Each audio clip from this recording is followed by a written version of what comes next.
बुद्धिहीन तन जान के तुमरे ओ पवन कुमार बल बुद्धि विद्या देऊं हरऊं कलेश विकार राम जय जय राम मेरे प्रभु राम जय जय राम।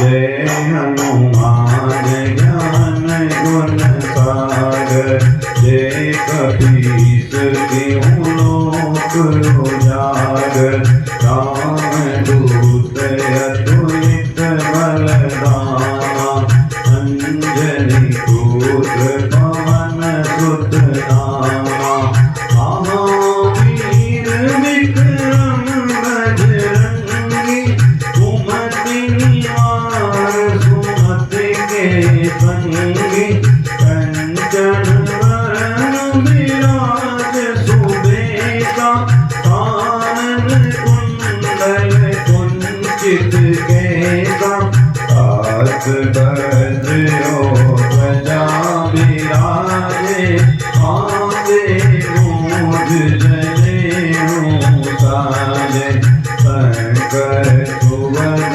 केसरी नंदन तेज प्रताप महाजगवंदन विद्यावान गुणी अति चातुर राम काज करबे को आतुर प्रभु चरित्र सुनबे को रसिया राम लखन सीता मन बसिया रूप रूप धरि सियहि दिखावा विकट रूप धरि लंक जरावा भीम रूप धरि असुर संहारे रामचंद्र के काज सवारे लाई संजीवन लखन जियाए श्री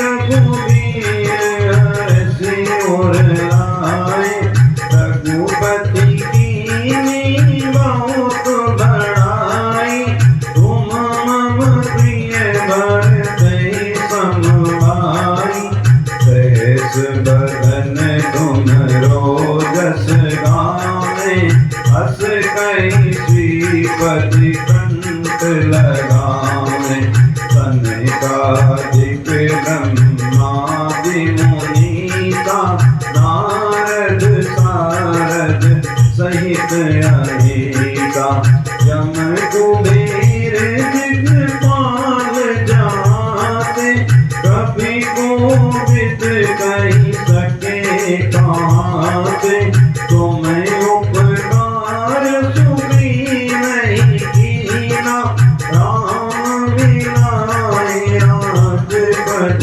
दीना तुमरो मंत्र विभीषण माना लंकेश्वर भय सब जग जाना युग सहस्र योजन पर मानो लील्यो ताहि मधुर फल जानो प्रभु मुद्रिका मिल मुख माई जल्दी लांग गए अचरज नाई दुर्गम काज जगत के जेते सुगम अनुग्रह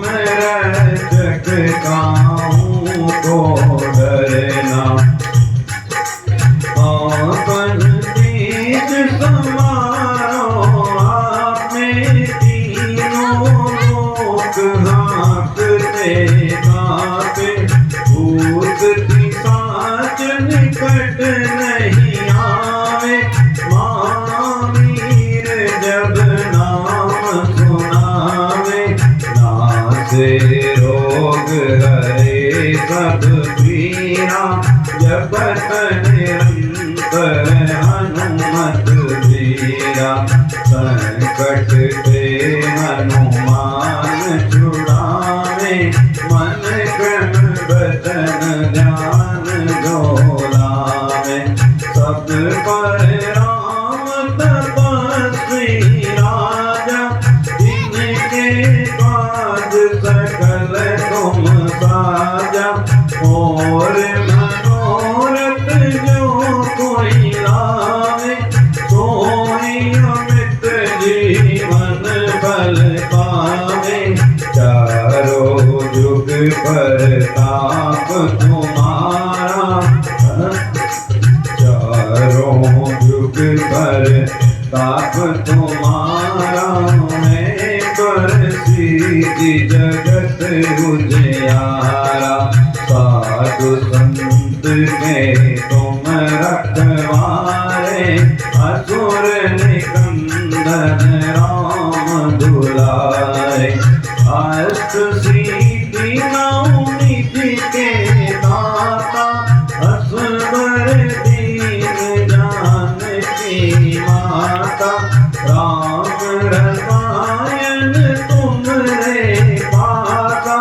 सदा रहो रघुपति के दाता, तुमरे भजन राम को पावे। जन्म जन्म के दुख बिसरावे, अंत काल रघुवरपुर जाई। जहाँ जन्म हरि भक्त कहाई, और देवता चित्त न डरई। हनुमत से सर्व सुख करई, संकट कटे मिटे सब पीरा। जो सुमिरे हनुमत बलबीरा, जय जय जय हनुमान गोसाई। कृपा करहु गुरुदेव की नाई, जो सत बार पट कर कोई। झूठे बंदे सुख होई, जो ये पढ़े हनुमान चालीसा। होई सीति साखी गौरीसा, तुलसीदास सदा हरि तेरा। कीजे नाथ हृदय में मेरा, पवन तनय संकट हरन। मंगल मूर्ति राम लखन सीता सहित, हृदय बसहु सुरभो। श्री राम जय राम जय जय राम। श्री राम जय राम जय जय राम। श्री राम जय राम जय जय राम। श्री राम जय राम जय जय राम। बोले श्यावर रामचंद्र की जय। उमापति महादेव की जय। पवन सुत हनुमान की जय।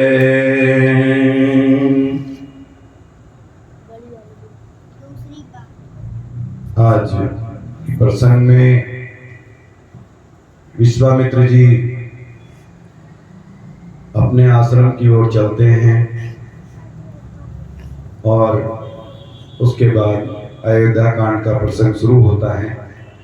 अयोध्या कांड के प्रसंग में बाबा ने शुरू में ही भगवान भोलेनाथ की स्तुति की है और उसके बाद बताया है भगवान राम की स्तुति करते हुए कि उन्हें ना तो राज्याभिषेक होने की कोई खुशी थी और ना वनवास होने का कोई दुख था। अयोध्या में रोजाना नए नए उत्सव हो रहे हैं उन उत्सवों के बाद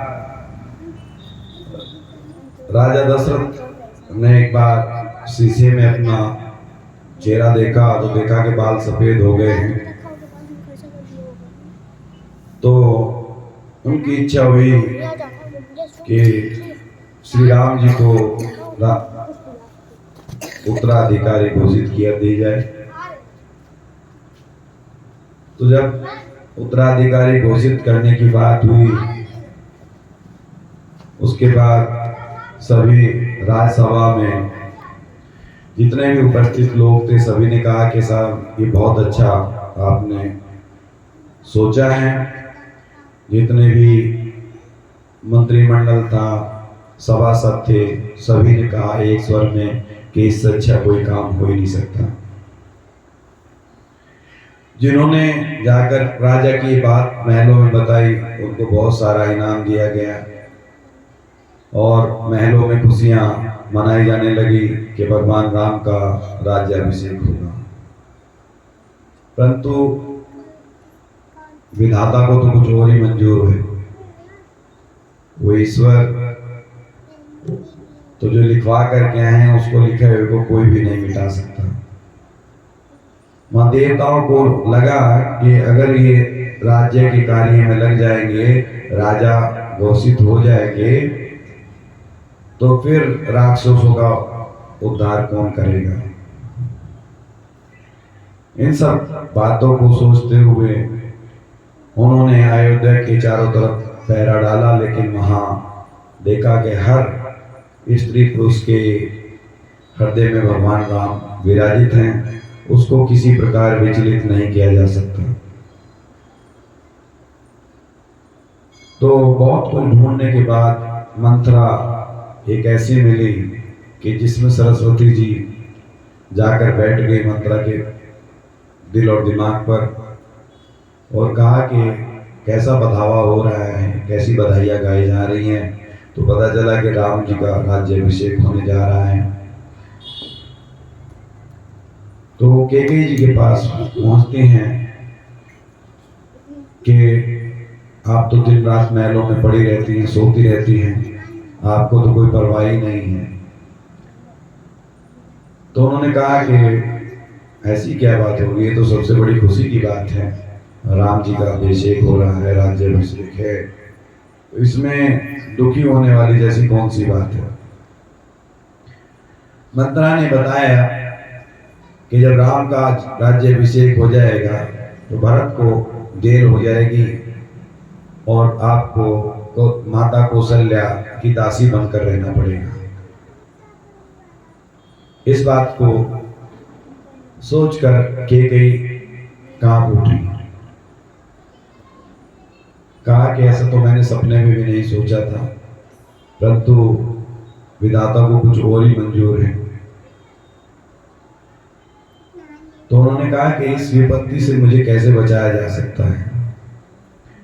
मंत्रा ने उनको पाठ पढ़ाया कि 14 वर्ष का वनवास राम के लिए मान लो और भरत का राज्याभिषेक। कहीं ऐसा ना हो कि राम का वनवास तो तुम मांग लो लेकिन राज्य जो है वो लक्ष्मण या शत्रुघ्न को दे दिया जाए। तो साफ साफ कहा कि भरत का राज्याभिषेक ही मांगना। सब जगह बधाई चल रही है, किसी को कैकेयी की ये बात पता नहीं है कि महल में अंदर क्या चल रहा है। राजा दशरथ अपना दरबार का कार्य समाप्त करने के बाद महल में पहुंचते हैं। कैकेयी महल में नहीं है, वहां एक कोप भवन के नाम से उन्होंने एक स्थान था, तो उसी में वो बैठी। कोप भवन में कैकेयी को देखा तो राजा दशरथ मन में विचार करने लगे, हो सकता है कोई बात रही हो, किसी प्रकार की नाराजगी हो। तो उन्होंने पूछा कैकेयी से कि बताओ क्या बात है, आज इतनी नाराज क्यों हो। जैसे आज देवघाट के लोग भी नाराज ही हैं, अभी तक आए नहीं। तो कहने लगे नहीं, पहले मुझे वचन दो। तो राजा ने सोचा कि कोई ऐसी बात होगी, भगवान का राज्याभिषेक, राम जी का राज्याभिषेक हो रहा है, तो इसलिए हो सकता है कोई बात रही हो, कुछ मांगना चाहती हो। तो कहा कि ले लो कि नहीं, याद करना जब संग्राम में आप लड़ाई हार रहे थे तो मैंने आपकी सहायता की थी, और उस संग्राम में आपने मुझे कहा था कि 2 वरदान तुम कभी भी मुझसे मांग सकती हो। तो अब वरदान मांगने की जब बात आती है तो दशरथ जी ने पहले कह दिया कि रघुकुल रीत सदा चली, आई प्राण जाई वर वचन में जाए। तो ये दशरथ जी कहते हैं कि ऐसी बात नहीं है, हम तुम्हें वचन देते हैं और अपने वंश के अनुसार हमारा वचन खाली नहीं जाएगा। तो जब वो कोप भवन से बाहर आई और अपना वस्त्र आभूषण वगैरह ठीक किया तो कहा कि पहले वरदान मुझे दे दीजिए। तो उन्होंने कहा कि हाँ बताओ। कह रहे पहले वरदान में राम को 14 वर्ष का वनवास, और दूसरे वरदान में भरत का राज्याभिषेक। तो राजा बड़ा विचित्र स्थिति में आ गया। उन्होंने कहा कि भरत को राज्य दे दूंगा, भरत को राज्य देने में मुझे कोई ऐतराज नहीं है, लेकिन राम को वनवास मैं राम के बिना नहीं रह पाऊंगा। मेरी जिंदगी भी बच जाएगी और तुम्हारे वचन भी पूरे हो जाएंगे। तो गुरु के घर में जाकर के भगवान राम रह लेंगे और वो 14 वर्ष तक किसी भी प्रकार का राज्य के कार्य में कोई हस्तक्षेप नहीं करेंगे। लेकिन कैकेयी तो अपनी जिंदगी पक्की थी और मंत्रा ने पढ़ाया हुआ था, तो गुरु जब अच्छा होता है तो शिष्य वही काम करता है। राजा दशरथ ने काफी कोशिश की। अब उसके बाद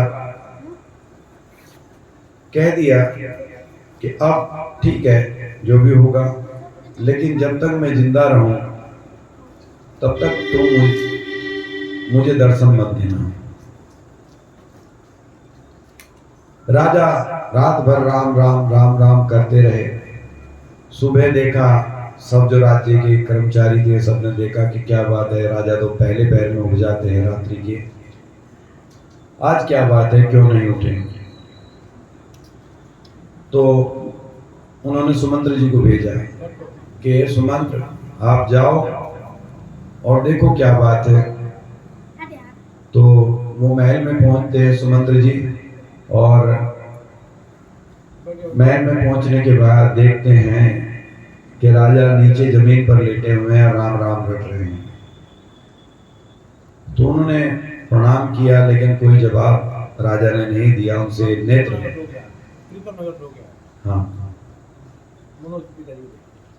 नेत्र नहीं खोल पा रहे थे उनके सामने। तो जब काफी देर उनको हो गई तो कैकेयी ने बताया कि राम के वियोग में ऐसा कह रहे हैं। सुमंत्री जी जाकर राम जी को बुला लाते हैं और कैकेयी माता को आके प्रणाम करते हैं कि क्या बात है, ऐसी क्या बात हो गई है जिससे कि राजा की ये हालत है। तो उन्होंने बताया कि राम तुम पर बहुत बड़ा प्रेम है और उस प्रेम के कारण जो है मैंने 2 वरदान मांगे थे, लेकिन ये वरदान तो दे दिए और उससे नाराज हैं। कि क्या वरदान थे कि एक में तुमको 14 वर्ष का वनवास था और दूसरे वरदान में भरत का राज्याभिषेक है। तो भगवान ने कहा कि ऐसी तो कोई बात नहीं, मुझे कोई राज्य का लोभ लालच नहीं है, मेरा छोटा भाई भरत है, मेरे समान है, वो राज्य करे मैं राज्य करूं, कोई बात नहीं। और वन जाने की बात है, मैं बिल्कुल तैयार हूं। वनों में जाकर मुनि का, ऋषियों का, सबका दर्शन होगा। तो ये सब जब बातें हुई तो कैकेयी को लगा कि नहीं, ये शायद हो सकता है इधर उधर की बात कर रहे हों। लेकिन राम ने कहा कि माता जो पुत्र अपने पिता के दर्द को नहीं समझ सकता वो पुत्र की कहलाने के लायक नहीं है। मेरे पिता ने आपको वरदान दिया है और उसमें मुझे वनवास और भरत का राज्याभिषेक दिया है, तो मुझे बड़ी खुशी होगी कि मैं अपने पिता के वचन का पालन करूं। कि कई शांत हो गई, चुप हो गई। उसके बाद दशरथ जी से कहते हैं कि पिताश्री आप ये चिंता छोड़िए और मेरे लिए तो अच्छा है, कम से कम ये वरदान की पूर्ति हो जाएगी। राम जी माता कौशल्या के पास जाते हैं, कह कि बताओ क्या खाओगे। कौशल्या जी ने पूछा तो उन्होंने कहा कि माता कुछ नहीं। तो तब तक सुमंत्र जी के पुत्र ने सब कुछ बता दिया कि ऐसे ऐसे करके वरदान मांगे गए हैं और उन वरदान में 14 वर्ष का वनवास दिया गया है। तो माता कौशल्या कहने लगी कि वनवास के लिए कोई बड़ी बात नहीं और भरत का राज्याभिषेक होगा तब भी कोई बात नहीं है। दुख है तो केवल इस बात का है कि मैं तुम्हारे साथ नहीं जा सकती, क्योंकि यहाँ राजा को अकेला छोड़कर मैं वन में नहीं जा सकती। मेरा काम सेवा करने का है। उसी बात को सुनकर माता सीता सोचने लगी कि मेरा क्या होगा, और जो धीरे से कहते नखूनों से, पैरों के नखूनों से मिट्टी खोदने लगी तो नुपुर की आवाज आ रही थी। वही कि इसी से शायद भगवान समझ जाएं, क्योंकि वाटिका में जब पहली बार मिले थे तो वहां भी नुपुर की आवाज आई थी। उन्होंने कहा कि प्रभु मैं भी आपके साथ चलूंगी। कहा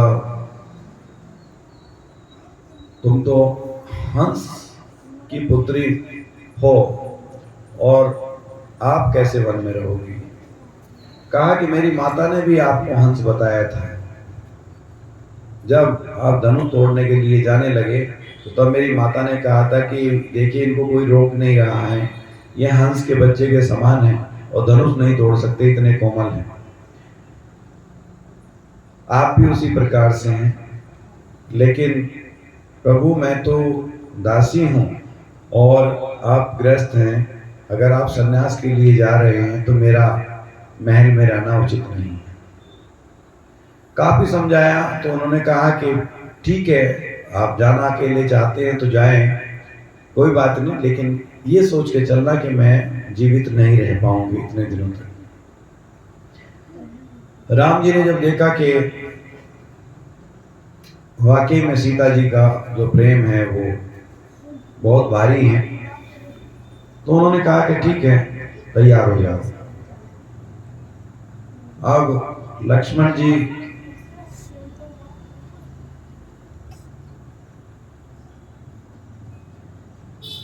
को पता चला कि भगवान तो भाई तो जो है 14 वर्ष के वनवास में जा रहे हैं। लक्ष्मण जी ने कहा कि प्रभु मेरा क्या। कहा कि देखिए यहाँ भरत भी नहीं है, शत्रुघ्न भी नहीं है, आपको तो राजकाज का सब काम देखना है। कहा भगवान मुझे तो आपने परशुराम जी के सामने कहा था कि मैं दूध पीता बालक हूँ, इसको क्षमा कर दीजिए।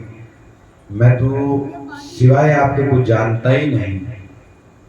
दीन बंधु अंतर्जामी, केवल मेरे दीन बंधु तो आप ही हैं, मैं किसी को नहीं जानता।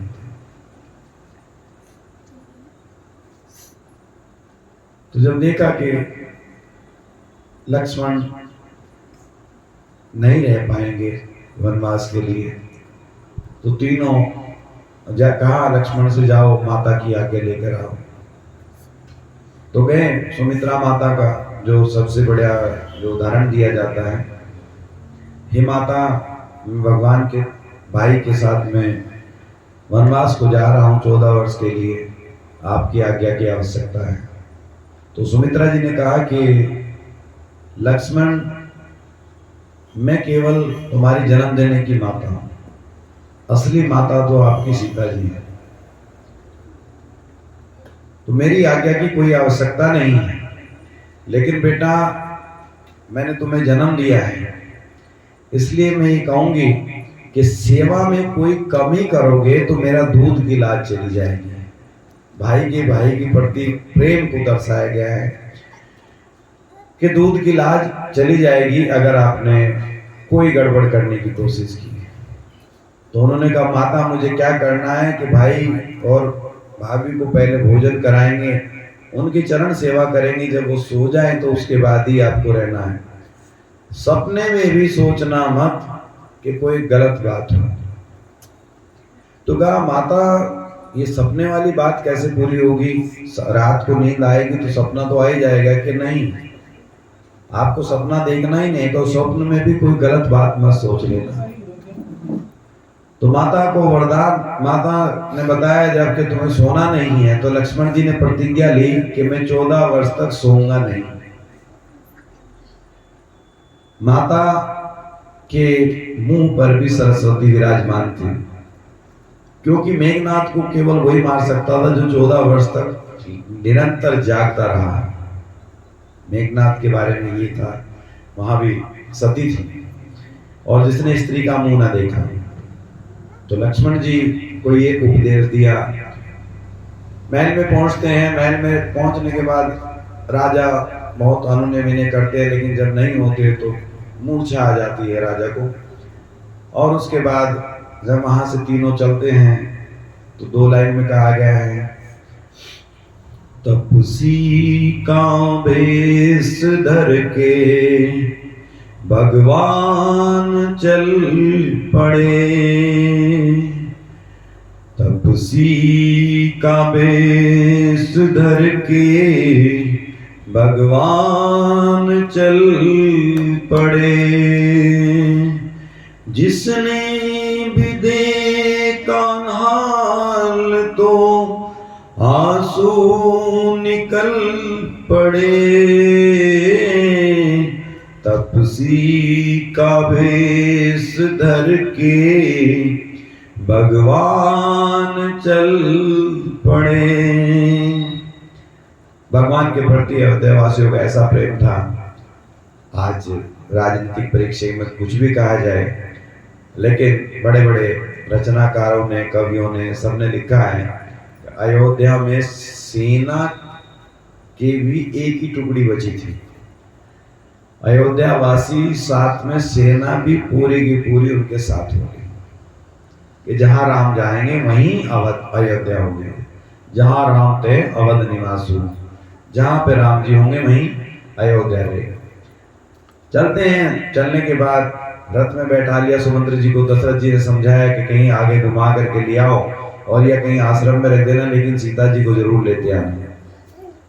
वो राजा की पुत्री हैं, बड़ी कोमल हैं, और उनसे कहिए कि 2 पिता हैं, जब मर्जी होगा ससुराल में रहेंगी, जब मर्जी होगा वहां रहेंगी, उनको समझा करके ले आओ।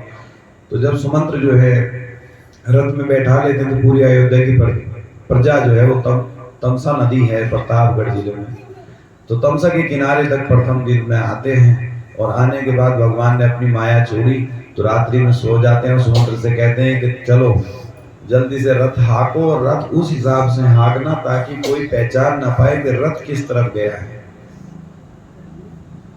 तो जब सुबह उठे अयोध्यावासी तो रोने लगे, कहने के भगवान हमको छोड़ करके यहाँ से चले गए हैं, और रोते पीटते हुए अपना वापिस अयोध्या में आ जाते हैं। और इसी आस में कि 14 वर्ष के बाद भगवान के दर्शन होंगे, सभी लोगों ने घर घर में राम सीता का मंत्र का जाप सबसे शुरू किया था। ये मंत्र तभी से वहां से चला रहा, सीताराम सीताराम सीताराम।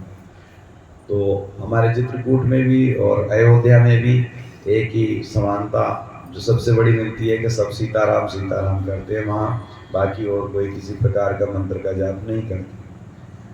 सुमंत्र जी रथ लेकर के आ जाते हैं और उसके बाद श्रृंगबेरपुर में पहुंचते हैं। श्रृंगबेरपुर में पहुंच करके वहां निषाद राज मिलते हैं।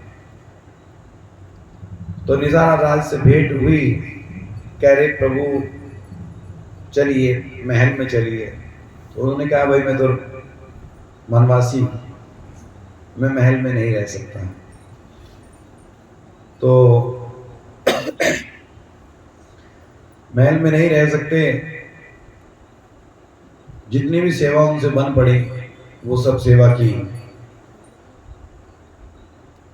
अब निषाद राज का जो पूर्व का जन्म का है, जिसके कारण भगवान ने जन्म लिया, जिसके कारण वरदान दिया, वो सब एक कथा के माध्यम से होता है कि जब पूरी सृष्टि जलमग्न थी, उस समय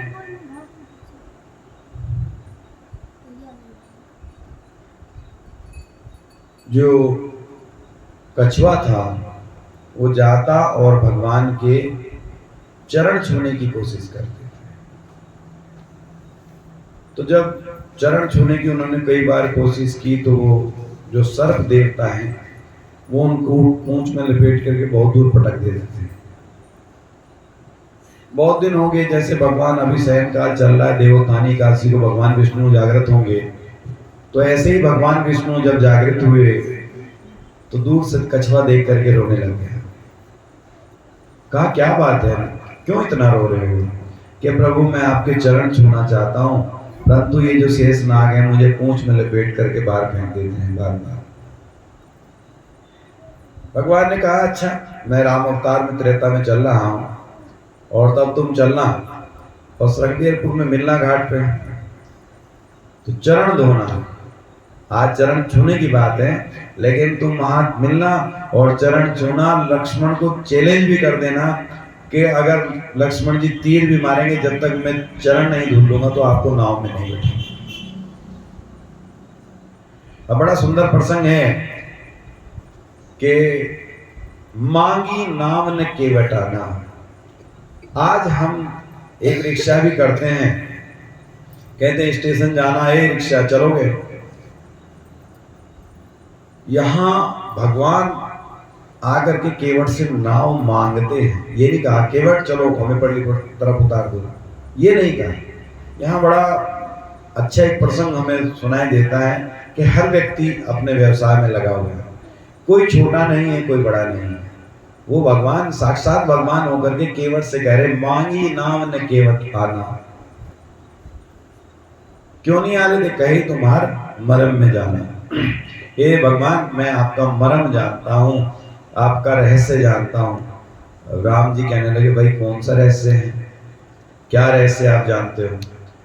कह रहे कि आपने पत्थर की को छुआ था और नारी बन गई थी, कहीं ऐसा ना हो मेरी नाव में आप चरण रखें और वो भी नारी बन जाए। तो भगवान ने कहा कोई बात नहीं, ले जाना और घर में जो है रहेगी। भगवान भी बड़े विनोदी थे। तो तब तक लक्ष्मण जी बोलने लगे, कह रहे बताइए आपका कोई कहना मानता ही नहीं है। तो जो हम कहते हैं ना सुबह सुबह, जैसा सुबह होता है ऐसा शाम तक होता रहता है। तो भगवान ने वहां श्रृंगेरपुर में जवाब दिया लक्ष्मण जी को। कहा लक्ष्मण ये निषाद राज, ये केवट है, नाव नहीं लेके आ रहा, ये भी कहना नहीं मान रहा। कह रहे हाँ। और सुमंत्र थे, उनको कहा कि आप वापिस चले जाओ अयोध्या, वो भी कह रहे थे नहीं मैं आपके साथ चलूंगा। उनको बड़ी मुश्किल से समझा करके भेजा कि हाँ। लक्ष्मण जी बड़े खुश हुए कि कहने लगे कम से कम भगवान मेरी बात तो कह रहे हैं। कहा कि मैंने सीता जी से भी कहा था कि आप भी महल में रहो, तो उन्होंने कहना माना क्या? नहीं।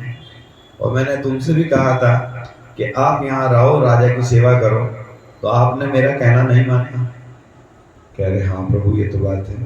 कह रहे भाई जिसका सुबह ही खुलते ही कि साथ में दुकान पर उधार वाला ग्राहक है, तो उसकी तो दुकान शाम तक उधार भी चलेगी ना।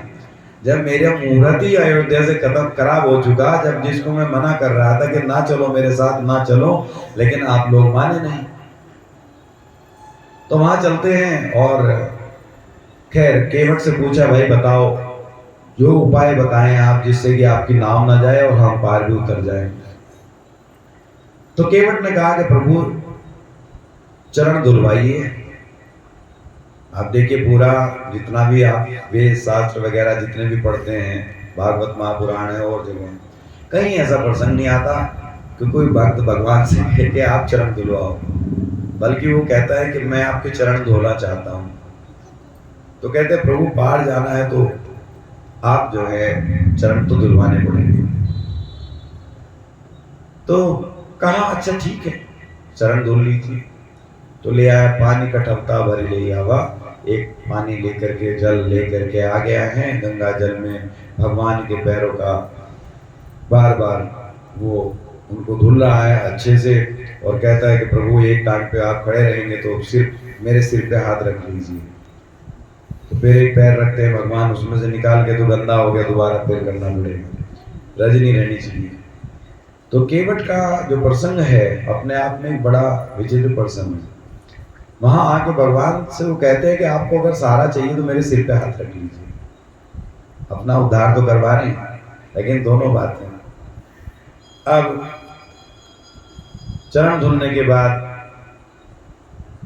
केवट नाव लेकर चलता है। नाव चल के जब बीच में चली गई तो उन्होंने उसमें बल्ली लगाना छोड़ दिया। तो राम जी कहने लगे भाई ये क्या कर रहे हो, बीचों बीच धार में नाव है, डूब जाएगी, और आप इसमें बल्ली नहीं लगा रहे, इसको खे नहीं रहे हो। कह रहे प्रभु जिसकी नाव में आप भगवान स्वयं विराजमान हो वो नाव कैसे डूबेगी, मैं तो आपके भरोसे हूं। तो नाव उस तरफ जाती है, और जाने के बाद बड़ा मार्मिक प्रसंग एक आता है इसमें कि जब दूसरी तरफ जाने के बाद, पार उतरने के बाद, राम जी ने कहा कि केवट हम तुम्हें उतराई तो नहीं दे सकते, कुछ है नहीं। तो माता सीता के पास मुद्रिका थी, तो वो उतार करके देने लगी। वहां बड़ा मार्मिक प्रसंग आता है कि केवट रो दिया। कहे केवट रो क्यों रहे हो, मजदूरी है ले लो, मेरे पास तो कुछ नहीं है, लेकिन जानकी जी के पास ये अंगूठी है, इसको रख लो। मजदूरी में कोई शर्म नहीं करते। तो केवट ने कहा प्रभु आज मैं इतना गिर गया हूं। कह रहे इसमें गिरने की क्या बात है, मजदूरी है तुम्हारी, ले लो। कहा नहीं,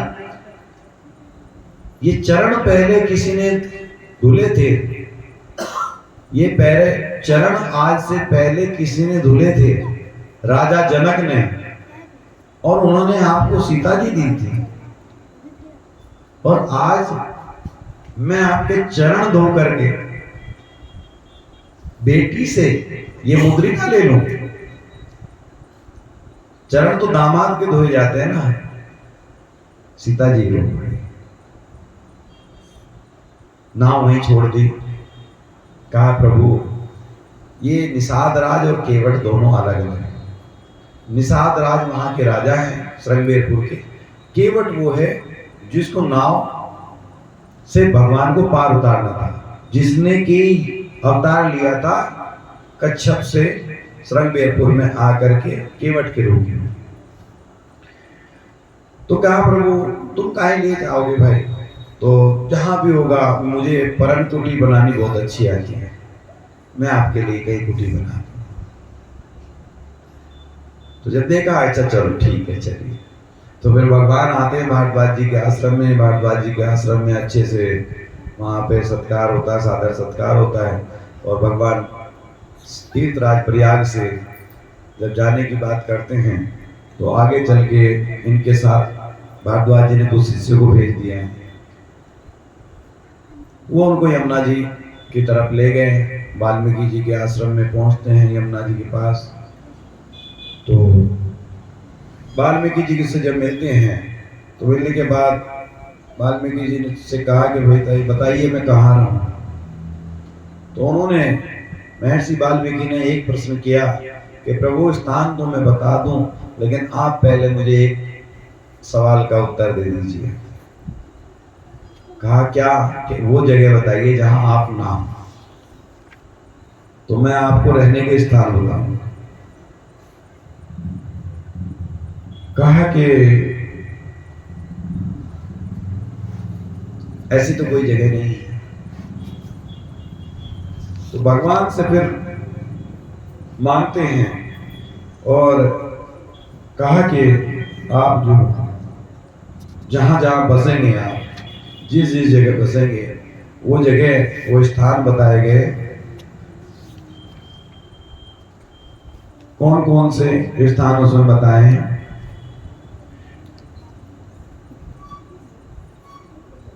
सुनो राम अब कहो निकेता, जहां बसों से लखन समेत। अयोध्या कांड में स्थान बताएं भगवान के कहाँ कहाँ रहते हैं।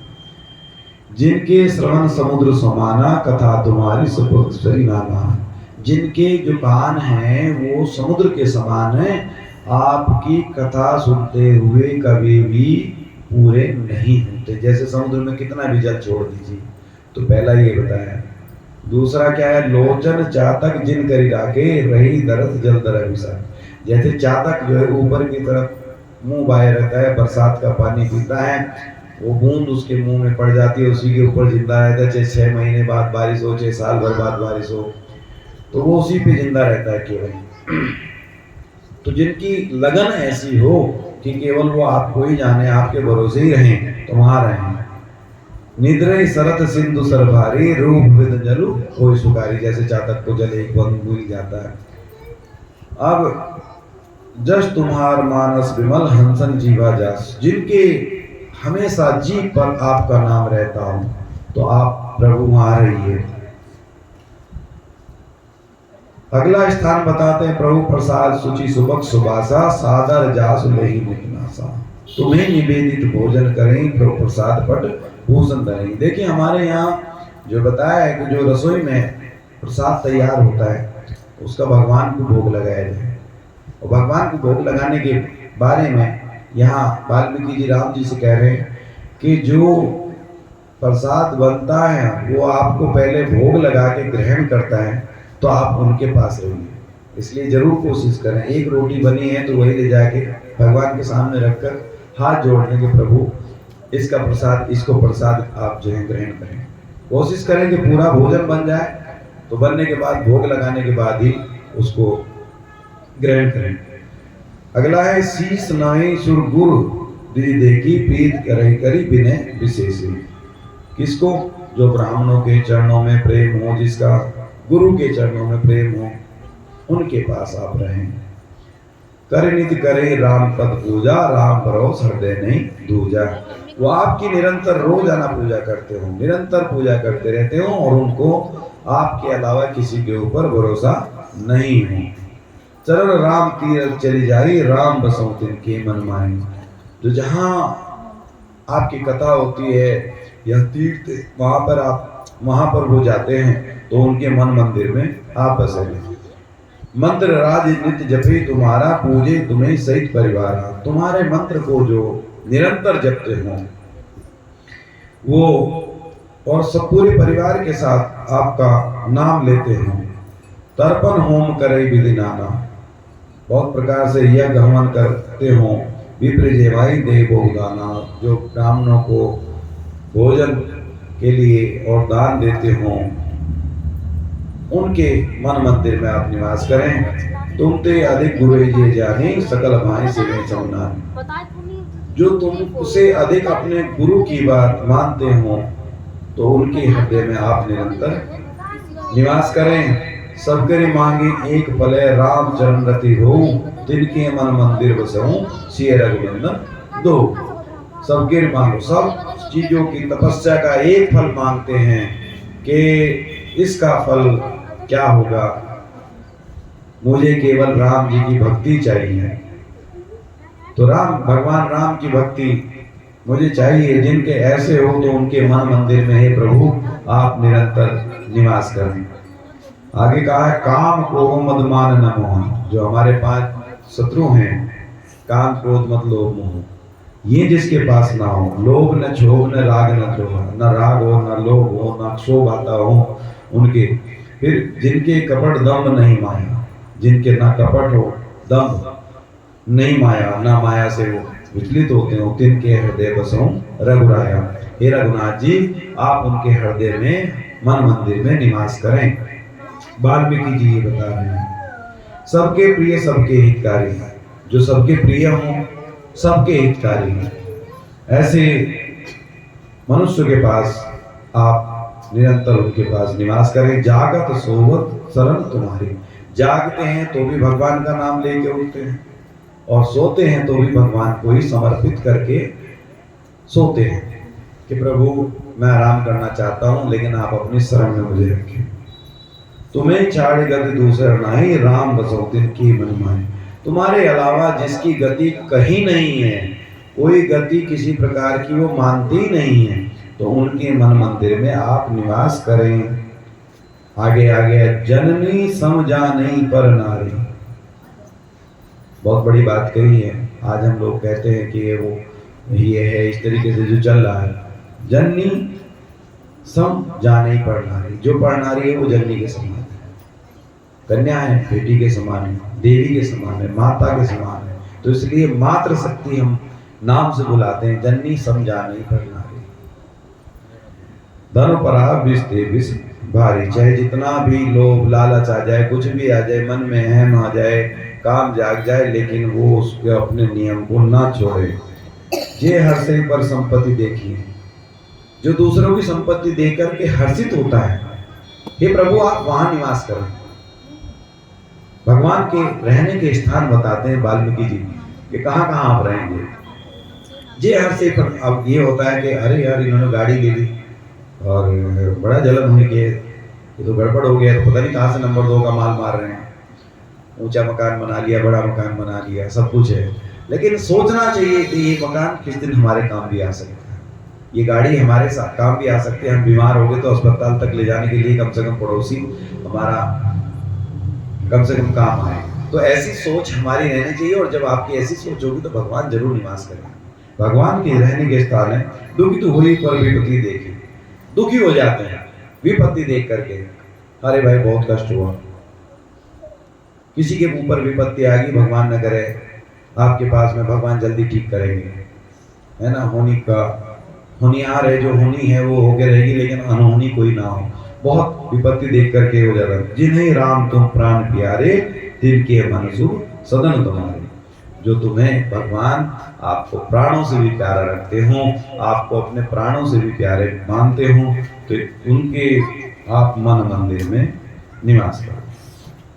स्वामी सखा पितु मातु गुरु, जिनके स्वामी आप हैं, जिनके सखा आप हैं, जिनके पिता आप हैं, माता आप हैं, गुरु हैं, जिनके सब तुम का, यहाँ बाबा ने बहुत अच्छा लिखा, जिनके सब तुम का, यानी कि सब हो तुम, माता पिता गुरु भाई बहन बंधु सब कह दिया, इसमें सब है।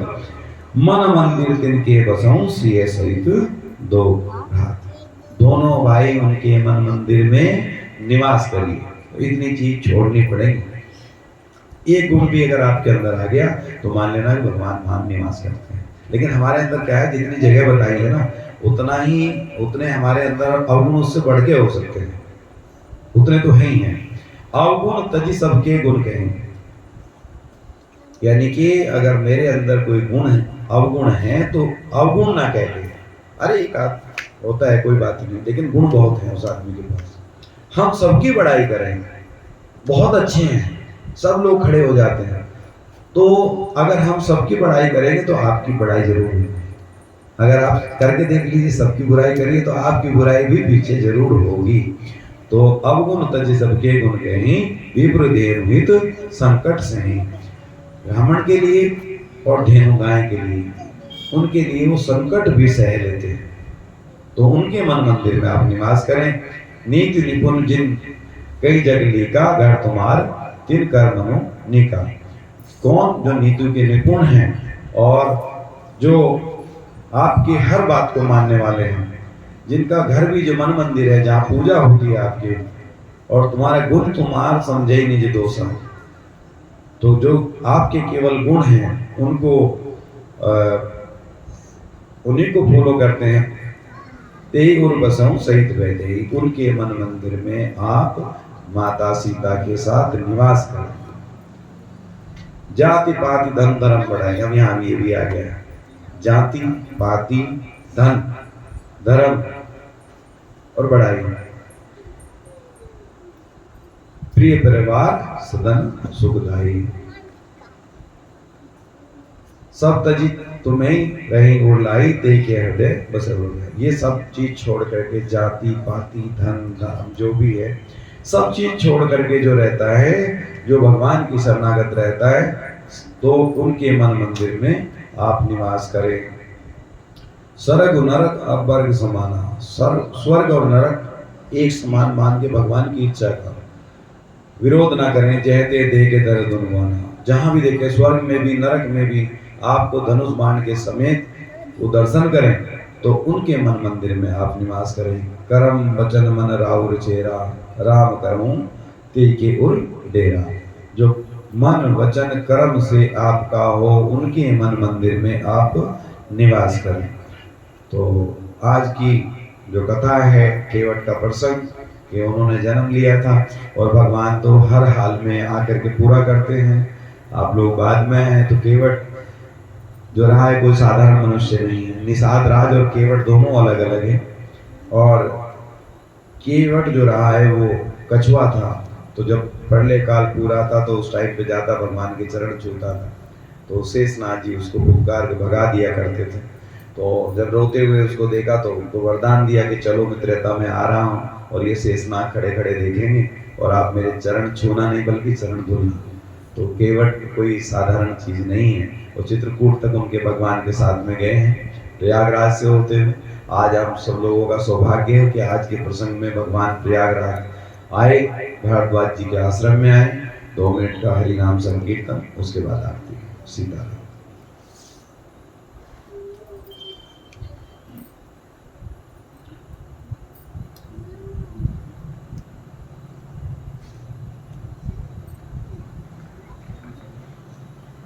श्री राम जय राम जय जय राम, श्री राम जय राम जय जय राम, श्री राम जय राम जय जय राम, श्री राम जय राम जय जय राम, श्री राम जय राम जय जय राम, श्री राम जय राम जय जय राम।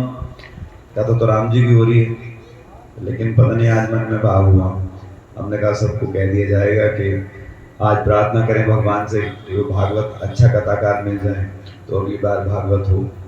और मन में एक भाव उठा, भजन तो राम जी के थे बहुत सारे, लेकिन मन में भाव हुआ कि नहीं आज कम से कम राधे रानी का एक भजन सब लोग मिल के गाएं मेरे साथ आनंद में होकर।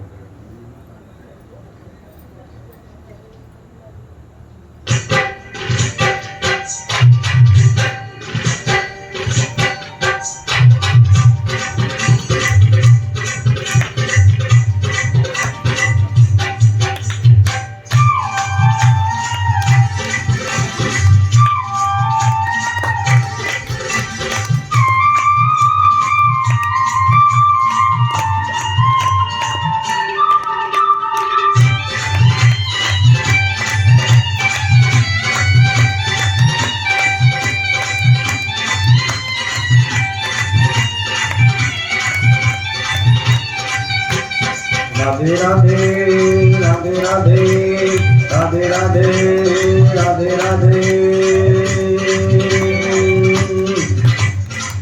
वृंदावन धाम अपार जपे जा राधे राधे, वृंदावन धाम अपार जपे जा राधे राधे।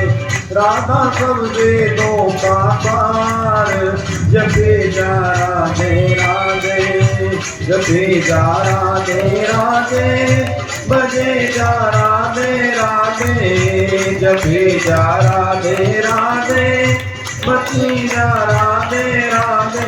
राधा वल तेरी सरकार जपे जा राधे राधे, राधा वल तेरी सरकार जपे जा राधे राधे।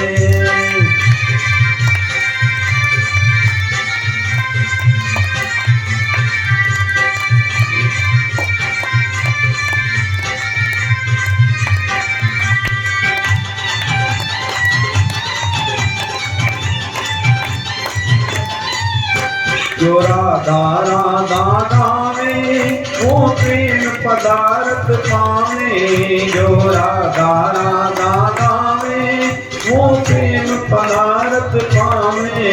जो राधा राधा वो प्रेम पदार्थ पावे। वाको जय बेड़ा पार जपे जा राधे राधे। वृंदावन धाम अपार जपे जा राधे राधे। राधे राधे राधे राधे यमुना तट पे राधे राधे।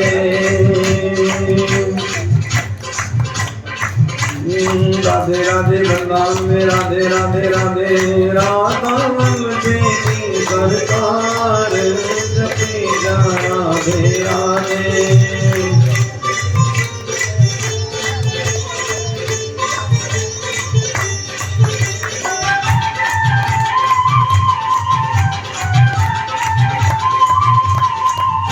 जो राधा नाम न हो तो रस राग विचारों रोको।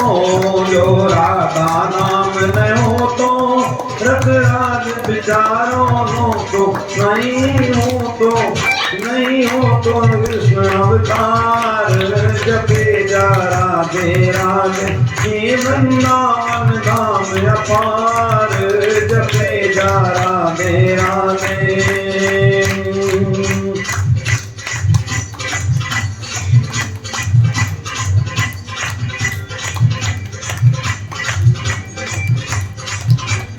राधे राधे राधे राधे वृंदावन में राधे राधे। राधा देवी सरकार जपे जा राधे राधे। राधा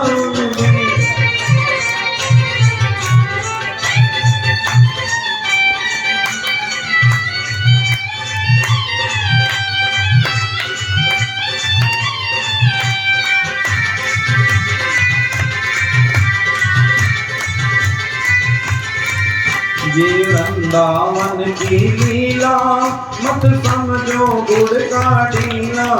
ये वृंदावन की लीला मत समझो गुड़ का ढीला। या मेरे ऋषि मुनि गए हार जपे जा राधे राधे।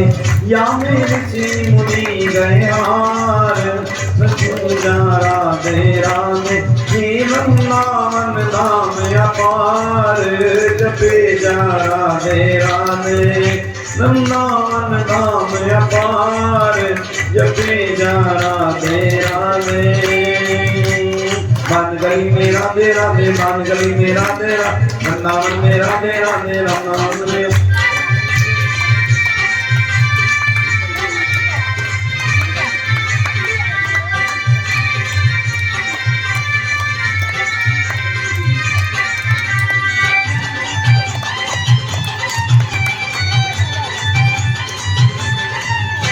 वृंदावन राग रचायो शिव गोपी रूप बनायो। वृंदावन राग रचायो शिव गोपी रूप बनायो। हे बंसी बट कियो बिहार जपे जा राधे राधे। हे बंसी बट कियो बिहार जपे जा राधे राधे। वृंदावन धाम अपार जपे जा राधे राधे। वृंदावन धाम अपार जपे जा राधे राधे। आरती के लिए खड़े हो जाएं। सीता चढ़ा दिया कीड़ा चली